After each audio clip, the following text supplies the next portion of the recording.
आप देख रहे हैं शार्प मीडिया न्यूज, सबसे तेज सटीक खबर।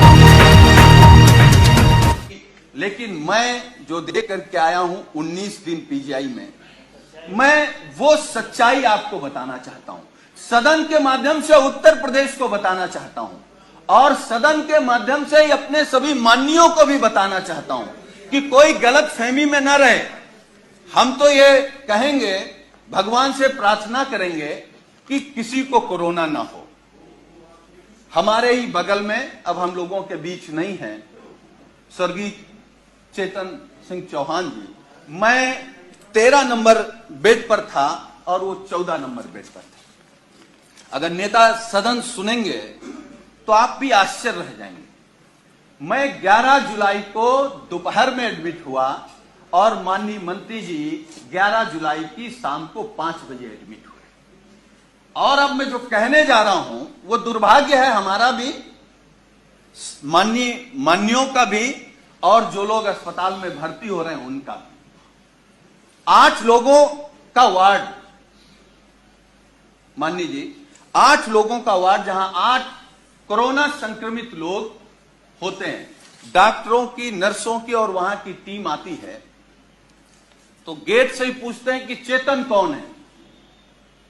तो माननीय मंत्री जी क्योंकि बहुत सरल थे, उन्होंने हाथ खड़ा किया।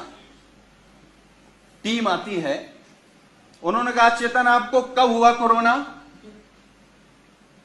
तो उन्होंने अपनी बात बताई। तो फिर एक दूसरा स्टाफ बोलता है चेतन क्या करते हो तुम? वो कुर्ता पैजामा में थे, मैं तो पैंट शर्ट में था। खैर, तो माननीय मंत्री जी ने कहा कि मैं कैबिनेट मंत्री हूं। तो एक स्टाफ ने कहा कि कहां के?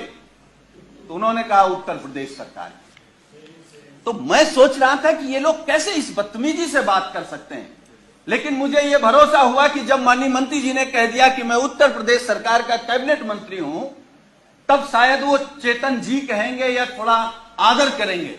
लेकिन ये सुनने के बाद भी जब पीजीआई के स्टाफ ने कहा कि चेतन तुम्हारे घर में और कौन कौन संक्रमित है, तो मुझे गुस्सा भी आया, दुख भी हुआ और सरकार पे भी गुस्सा आया। मतलब सरकार का इतना भी दबाव नहीं है भाई। कैबिनेट मंत्री के बाद कौन होता है? मुख्यमंत्री। तो इसका मतलब उत्तर प्रदेश में केवल योगी आदित्यनाथ जी का सम्मान होगा। अगर शर्मा जी को कोरोना हो गया तो आपके साथ क्या व्यवहार होगा आप सोच नहीं सकते। हम नहीं चाहते, हम तो भगवान से प्रार्थना करेंगे कि आपको नहीं, किसी को ना हो।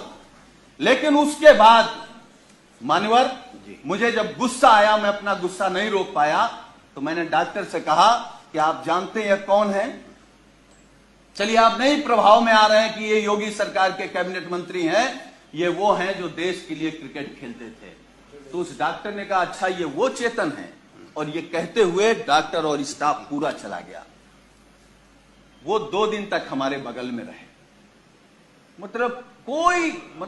वो मैं ये कह सकता हूं कि जिस घुटन में थे वो माननीय शर्मा जी नहीं महसूस कर सकते।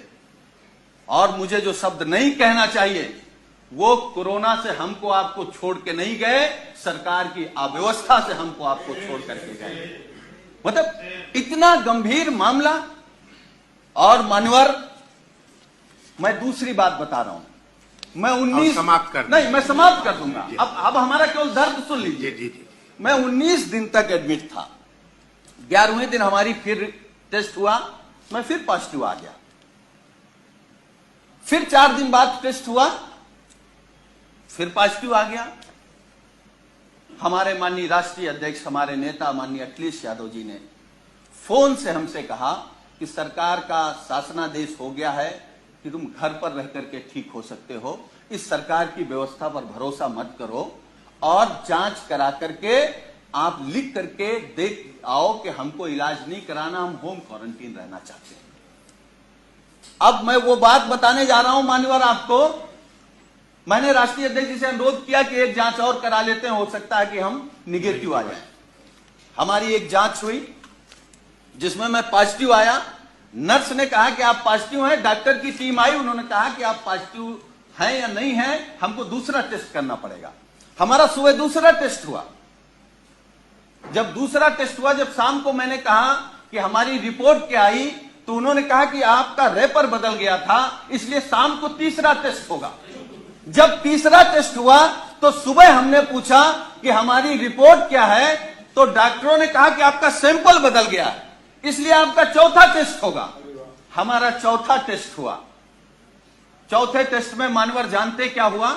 जब हमने रिपोर्ट पूछा तो उन्होंने कहा कि आपका फार्म तो वहां चला गया था लेकिन सैंपल नहीं गया है। तो हमने कहा पांचवा कर लो। हमारा पांचवा टेस्ट हुआ। पांचवा टेस्ट हुआ और मैंने लिखित में दिया कि हमको पीजीआई में इलाज नहीं कराना है, हम घर में रहकर के जो सरकार के निर्देश हैं उनको पालन करते हुए हम स्वस्थ हो जाएंगे। मैं पहला पेशेंट हूं सरकार के निर्देश के बाद जो ये लिख करके आया कि मुझे नहीं इलाज कराना। मैं ये नहीं कह रहा हूं कि हम सभी डॉक्टरों पर सवाल खड़ा कर रहे हैं।